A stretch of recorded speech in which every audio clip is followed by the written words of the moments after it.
Namaskaram everyone. Today I shall be presenting the 12.6 verse.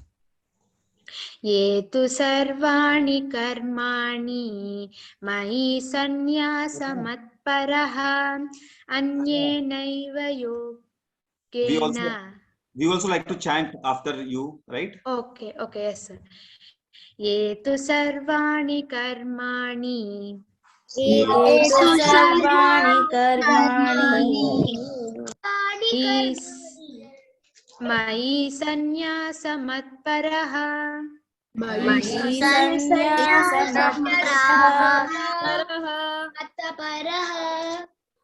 अन्येनैव योगेन अन्येनैव योगेन मां ध्यायन्त उपासते मां ध्यायन्त उपासते. Let's see the meaning of this eloquent verse. Sri Krishna describes the two steps through which we can quickly reach him. Initially, to satisfy our senses, it is best to visualize him in the form of an idol so we can easily focus our mind and senses upon him without getting distracted from the thoughts running through our minds. We begin with the Karma Yoga where we satisfy our eyes with the Rupam, the tongue with chants, and the ears with hearing the divine mantras. All this gives pleasure to our mind, which starts thinking about his leelas and glories.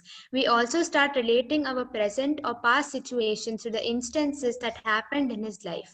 This is an attempt to get closer to him through realistic and deeper relation. This process helps in the gradual unification of our consciousness with him.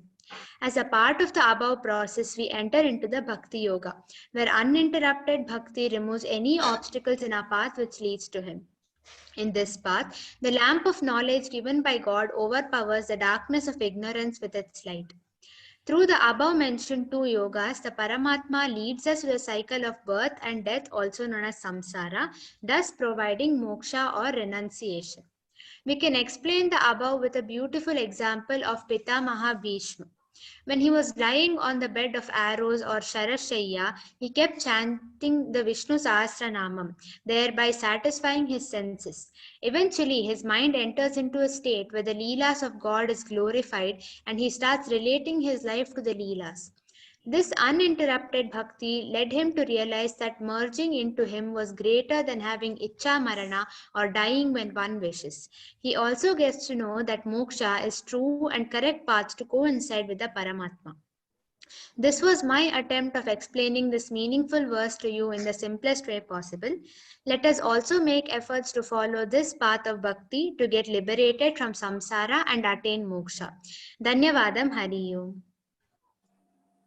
Very nicely explained and chanted.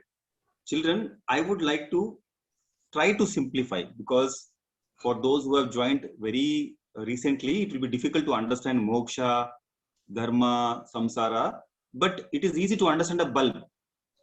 So what is understood is whenever there is a bulb which is lit, there is an electricity within the lines, isn't it? That you know, that you understand? Yes, sir. So Bhagwan is the electricity, okay? The current, which is constantly there, uninterrupted. It will be there if the bulb is there or not. If the bulb fuses, we can put a new bulb. This bulb represents our body, the gross body. The filament in the bulb represents our Sukshma Sharira. Sukshma means subtle body, which only you can understand. No one can see your dreams or your mind. Just imagine if someone can read your mind, this world would be such a disastrous place. If your friend starts reading your mind, what is going on in your mind, it will be a disastrous place. But you know within your mind what is going on. So the bulb is representative of the body, which is gross body, and the mind is sukshma body.